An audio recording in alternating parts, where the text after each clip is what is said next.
In today's video, I'm going to teach you how to stop Google Gemini from collecting your personal data. We all value our privacy, and it's essential to understand how to manage the information that major platforms like Google collect from us. So let's dive into the steps that you can take to ensure your data remains as private as possible.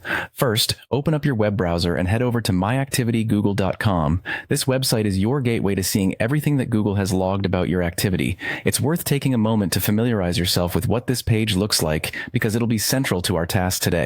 Once you're there, your Google dashboard is the perfect place to start managing your privacy. Next, you'll want to look at the left-hand side of the page. You'll see a sidebar, and from this menu, select the option labeled Activity Controls. This section is crucial because it governs all the different activities and categories of data that Google is allowed to track from your account. Take your time to scroll through the options available here. You're setting the ground rules for what you do and don't allow Google to record about your online behavior. Now, let's focus on the Web and App Activity section. This particular setting is one of the most significant when it comes to personal data collection.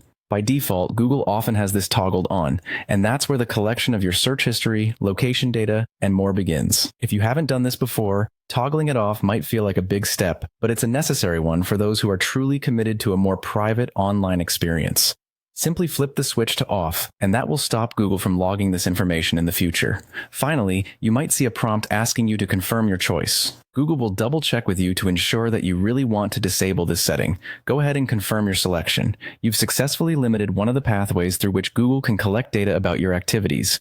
By following these steps, you've taken an important measure in controlling your personal data. But remember, privacy is an ongoing concern, and it's always good to regularly review and adjust these settings as necessary. Check back periodically to make sure everything is as you left it, ensuring that your preferences are honored. I hope this tutorial has been helpful for you. Don't forget to like and subscribe for more tips on managing your digital life. Thanks for watching, and see you next time.